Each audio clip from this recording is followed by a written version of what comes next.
اب اگلی آیت میں اللہ تبارک و تعالی نے اس اجمال کی کچھ تفصیل بیان فرمائی ہے جو روزے کے حکم کے شروع میں آپ نے ارشاد فرمایا تھا. یعنی وہاں یہ فرمایا گیا تھا کہ تمہارے لیے روزے فرض کیے گئے ہیں گنتی کے چند دن. اب اس کی تفصیل آ رہی ہے کہ وہ گنتی کے چند دن کون سے ہیں. تو فرمایا کہ شہر رمضان الذی انزل فیہ القرآن ھدی للناس وبینات من الھدی والفرقان.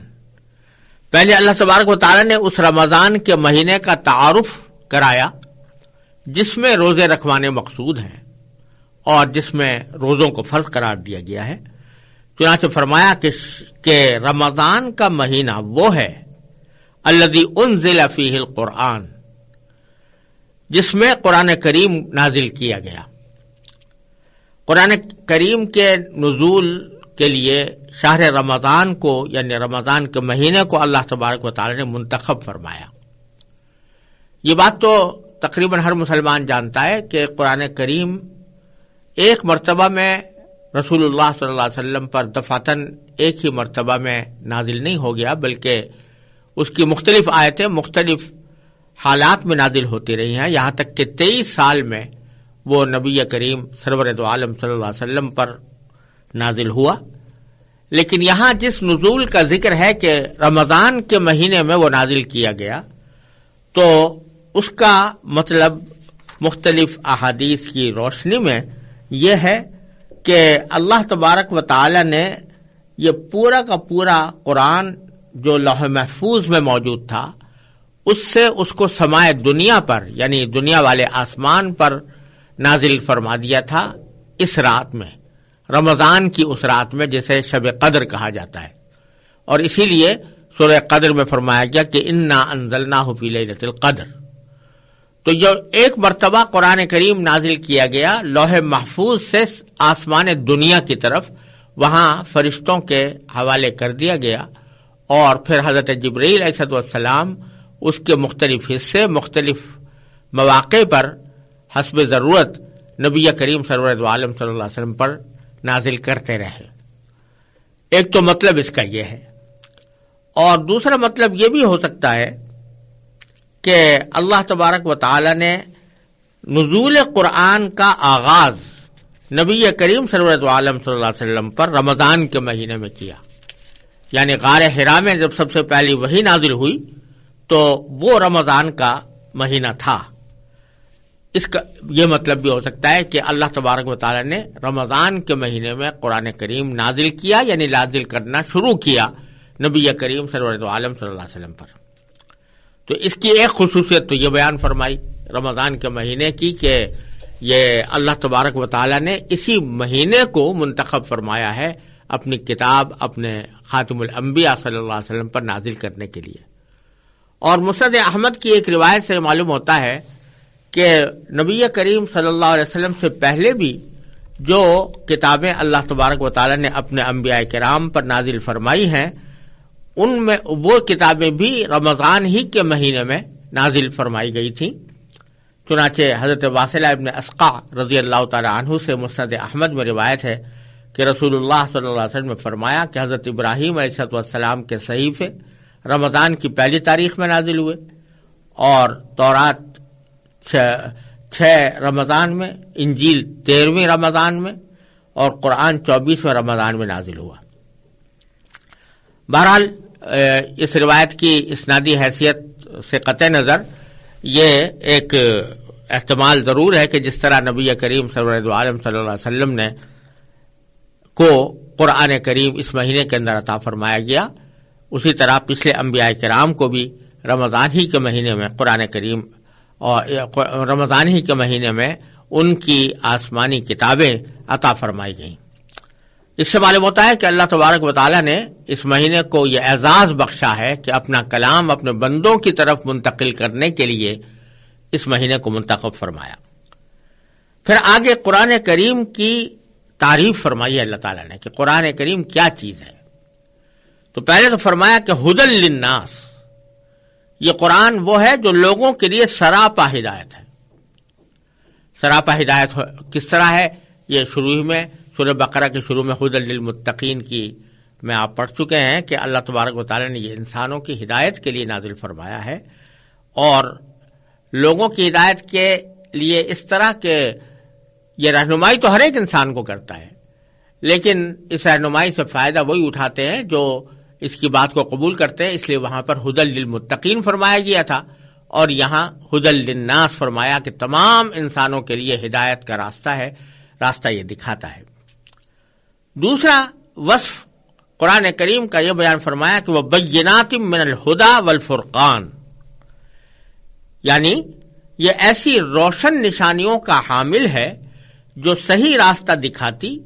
اور حق و باطل کے درمیان دو ٹوک فیصلہ کر دیتی ہیں۔ ہدایت تو یہ سراپا ہدایت ہونے کا بیان تو پچھلے لفظ میں فرمایا گیا تھا، لیکن یہاں بظاہر اس کا مقصد یہ ہے کہ یہ صرف ایسا نہیں ہے کہ اس میں جو مضامین صراحت کے ساتھ بیان فرما دیے گئے ہیں وہ ہدایت ہیں لوگوں کے لیے، بلکہ اس میں وہ معیار بھی بتا دیا گیا ہے اور وہ اصول بھی وضع کر دیے گئے ہیں جن کی روشنی میں انسان ان باتوں میں بھی رہنمائی حاصل کر سکتا ہے جو صراحتاً قرآن کریم میں مذکور نہیں ہے، تو وہ اصول بتا دیے ہیں اللہ تعالیٰ نے، تو اس کے ذریعے انسان ہدایت حاصل بھی کر سکتا ہے اور اس کو ایک ایسا معیار بھی مل جاتا ہے جو حق اور باطل میں دو ٹوک فیصلہ کر دے۔ تو قرآن کریم کی یہ تعریف کر کے اللہ تعالیٰ نے فرمایا کہ یہ وہ رمضان کا مہینہ ہے جس میں یہ قرآن نازل کیا۔ اب فرما رہے ہیں کہ فمن شہد منکم الشہر فلیصمہ، لہذا تم میں سے جو شخص بھی یہ مہینہ پائے وہ اس میں ضرور روزہ رکھے۔ شہیدہ کے لفظی معنی ہوتے ہیں کسی جگہ پر حاضر ہونا، موجود ہونا، مشاہدہ کرنا، تو مطلب یہ کہ جو شخص بھی تم میں سے اس مہینے کو پالے اپنی زندگی میں، اپنی ایسی حالت میں جبکہ انسان مکلف ہوتا ہے اپنے احکام کا، تو تم میں سے جو شخص اس حالت میں پالے اس مہینے کو تو اس کے ذمہ فرض ہے کہ وہ روزہ رکھے، فلیصمہ۔ اس جملے نے وہ جو سہولت پہلے دی گئی تھی کہ اختیار تھا کہ چاہے تم روزہ رکھو اور چاہے اس کے بدلے میں کسی مسکین کو کھانا کھلا کر فدیہ دے دو، اس سہولت کو واپس لے لیا گیا اور اب فرمایا گیا کہ اب تمہارے لیے ضروری ہے کہ جو شخص بھی مہینہ پائے وہ ضرور روزہ رکھے۔ چونکہ یہ سہولت واپس لی گئی تھی کہ اب فدیہ ادا نہیں کیا جا سکتا بلکہ روزہ رکھنا ہی ضروری ہے، تو کسی کے دل میں یہ خیال پیدا ہو سکتا تھا کہ جس طرح فدیہ دینے کی سہولت واپس لی گئی تو پیچھے ایک سہولت یہ بھی دی گئی تھی کہ بیماری کی حالت میں یا سفر کی حالت میں انسان کے لیے روزہ قضا کرنا جائز کر دیا گیا تھا، تو شاید وہ سہولت بھی واپس لے دی گئی ہو۔ تو اس شبے کے ازالے کے لیے اللہ تعالیٰ نے اس جملے کو دوبارہ ذکر فرمایا اور فرمایا ومن کان مریضا، جو شخص کے بیمار ہو، او علی سفر، یا سفر پر ہو، فعدۃ من ایام اخر، تو وہ دوسرے دنوں میں سے انہی دنوں کی گنتی پوری کر لے، جس کی تفصیل پہلے آ چکی ہے۔ تو اس کو دہرانے کا مقصد یہ ہے کہ فدیے کی سہولت تو بے شک واپس لی گئی ہے، لیکن جو سفر اور بیماری کی وجہ سے جو روزہ چھوڑنے کی اجازت دی گئی تھی وہ واپس نہیں لی گئی، وہ اب بھی تم روزہ چھوڑ سکتے ہو، بشرطے کہ جتنے روزے چھوڑے ہیں اتنے ہی روزے بعد میں تم قضا کر لو۔ پھر اللہ تبارک و تعالی فرماتے ہیں کہ یرید اللہ بکم اليسر، اللہ تبارک و تعالی تمہارے ساتھ آسانی کا معاملہ کرنا چاہتا ہے، ولا یرید بکم العسر، اور تمہارے لیے مشکل پیدا کرنا نہیں چاہتا۔ یہ بات یہ ارشاد فرما دیا کہ ہم جو بھی احکام تمہیں عطا کرتے ہیں تو ہم سے زیادہ کون اس بات کو جانتا ہوگا کہ تم واقعی اس کام کے کرنے کے قابل ہو یا نہیں ہو۔ ہمیں پتا ہے کہ تم اس کے جس کام کے تم قابل ہوتے ہو اس کا ہم تمہیں حکم دیتے ہیں، اور جو کام تمہاری طاقت سے باہر ہوتا ہے ہم اس کا حکم نہیں دیتے. چنانچہ آگے سورہ بقرہ ہی کے آخر میں آنے والا ہے کہ لا یکلف اللہ نفسا الا وسعها. اللہ تعالیٰ کسی بھی انسان کو اس کی وسعت سے زیادہ تکلیف نہیں دیتے. تو اللہ تعالیٰ فرما رہے ہیں کہ تمہیں جو یہ روزے کچھ بظاہر مشکل نظر آ رہے ہیں حقیقت میں مشکل نہیں ہے, اور اللہ تعالیٰ تمہیں آسانی دینا پیدا کرنا چاہتا ہے, تمہارے لیے مشکل پیدا کرنا نہیں چاہتا. اسی واسطے تمہیں اتنی سہولتیں دے دی ہیں کہ مرض کی حالت میں چھوڑ سکتے ہو, سفر کی حالت میں چھوڑ سکتے ہو. تو یہ اللہ تعالیٰ کا کرم ہے کہ اس نے تمہیں یہ سہولتیں عطا فرمائی. وَلِتُكْمِلُوا الْعِدَّةَ, اور یہ حکم ہم نے اس لیے دیا, یعنی اس بات کا حکم کہ تم پورے رمضان کے روزے رکھو, اور اگر سفر پر ہو یا بیماری کی حالت میں ہو تو اتنی ہی گنتی بعد میں پوری کر لو. یہ حکم اس لیے دیا تاکہ تم یہ گنتی پوری کر لو جو اللہ تبارک و تعالی نے جتنی تعداد روزوں کی تمہارے ذمے ضروری قرار دی ہے وہ تم مکمل کر لو. وَلِتُكَبِّرُوا اللَّهَ,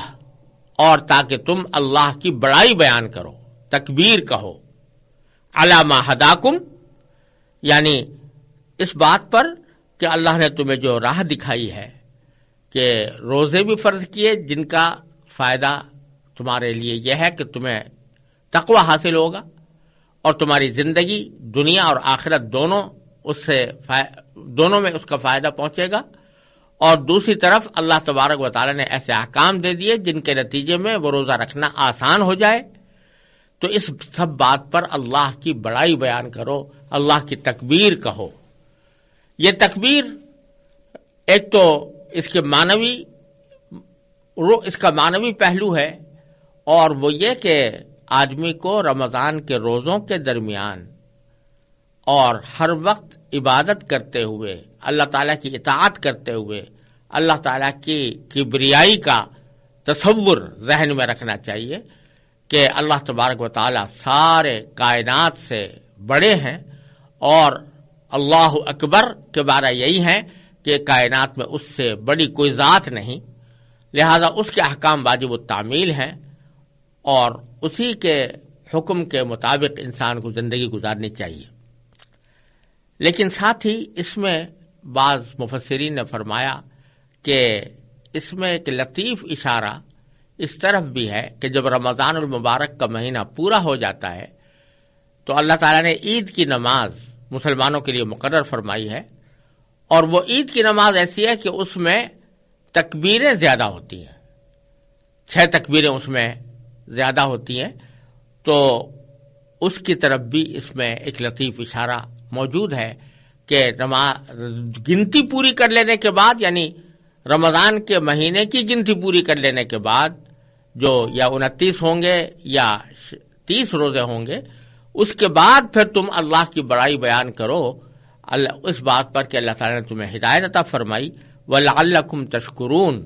اور تاکہ تم اللہ تعالیٰ کے شکر گزار بندے بن جاؤ, اللہ تعالیٰ کا شکر ادا کرو. اس کے بعد اللہ تبارک و تعالیٰ نے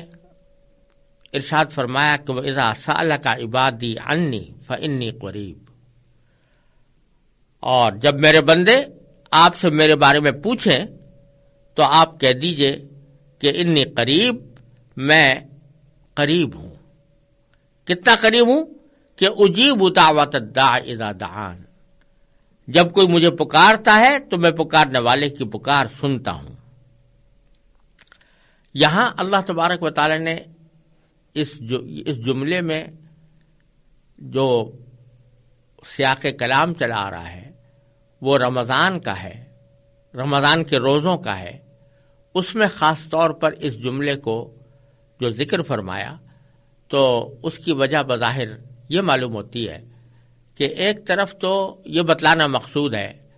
کہ اللہ تبارک و تعالی رمضان کے مہینے میں خصوصی طور پر دعائیں سنتے ہیں, اور اللہ تبارک و تعالی انسان کے اتنے قریب ہیں کہ وہ جب اس کو پکارے اور اس سے کوئی اپنی حاجت مانگے تو اللہ تبارک و تعالی اس کی وہ حاجت پوری کر دیتے ہیں, بشرطے کہ وہ اللہ تعالیٰ کی مشیت اور مصلحت کے مطابق ہو. اور اگر فرض کرو نہ ہو تو پھر اللہ تعالیٰ اس سے بہتر چیز اس کو عطا فرما دیتے ہیں۔ تو ایک طرف تو اس میں اس طرف اشارہ ہے کہ رمضان کے مہینے میں اللہ تعالیٰ سے خصوصی دعائیں کرنے کا اہتمام کرنا چاہیے، اور کچھ یہ خیال بھی ہوتا ہے کہ رمضان کے مہینے کی تکمیل کا ذکر کرنے کے بعد، جس میں فرمایا گیا کہ تاکہ تم اپنی گنتی پوری کر لو، اس کے بعد اس جملے سے شاید اس طرف بھی اشارہ ہو کہ بعض لوگ یہ سمجھتے ہیں کہ رمضان کے مہینے میں تو بے شک دعائیں قبول ہوں گی، لیکن رمضان کا مہینہ گزر جانے کے بعد دعائیں قبول نہیں ہوں گی۔ تو اللہ تبارک و تعالیٰ نے یہاں فرما دیا کہ دعائیں قبول کرنے والا تو میں ہوں، اور میں تم سے قریب ہوں۔ رمضان کے مہینے کی خصوصیت نہیں بلکہ ہر وقت تمہارے قریب ہوں، لہذا جب تمہیں کوئی حاجت پیش آئے تو تم بے شک میری طرف رجوع کر سکتے ہو، اور میں پکارنے والے کی پکار سنوں گا۔ اور یہ جملہ فرما کر پھر آگے فرمایا فَلْيَسْتَجِيبُوا لِي، لہذا وہ بھی میری بات دل سے قبول کریں۔ یعنی جب میں ان کی باتیں سنتا ہوں اور ان کی دعائیں قبول کرتا ہوں، اور ان کی خاطر میں نے یہ آسانیاں ان کے لیے پیدا کی ہیں، تو پھر وہ بھی میری بات قبول کریں کہ جو تھوڑی بہت مشقت روزہ رکھنے کے اندر ان کو ہو رہی ہے، یا میری طرف سے کسی اور حکم کی تعمیل میں اگر تھوڑی بہت کوئی مشقت پیش آئے تو پھر وہ اس کو برداشت کریں اور میری بات کو قبول کریں۔